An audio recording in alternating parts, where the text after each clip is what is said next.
So yesterday I mentioned an article, recent article from McKinsey that posed the question, what is psychological safety?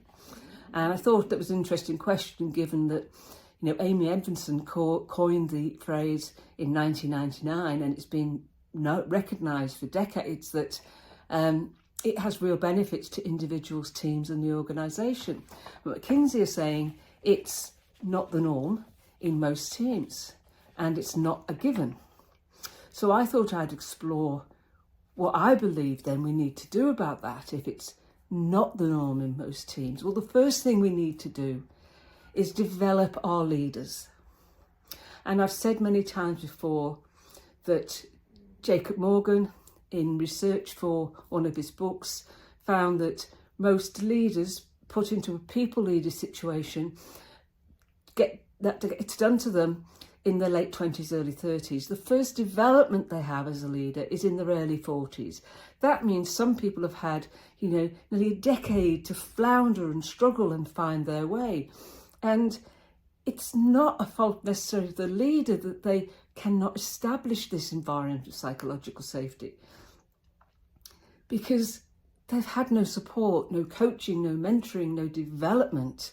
And the only thing they've had is the bad role model of a leader that went before them.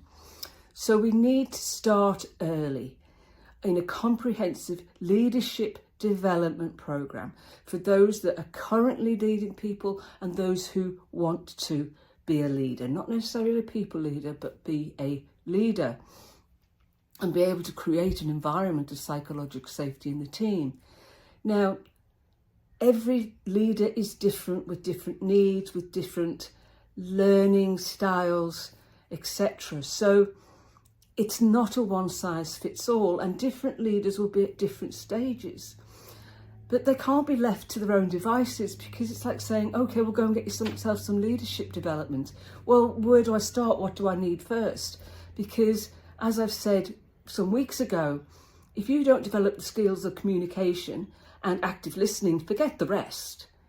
You're not going to build an environment of psychological safety if you're not an active listener. So they need to know what competencies they need to build on and capabilities. So it's not going to happen overnight. So you're talking a program of leadership development to drive real change. That's a program 6, 12, even 18 months, with opportunities for the leader to use the learnings back in the workplace so the learnings get embedded. And that's where the rubber hits the road. And when I'm talking to organisations about leadership development, I'm saying you don't need to, do my workshops and my programs, look elsewhere, but do not buy an off-the-shelf leadership development package where the provider has not assessed your needs as an organisation and the needs of your leadership cohort. That is the most important thing, so that the programme of work is customised to the needs of your leaders and your organisation.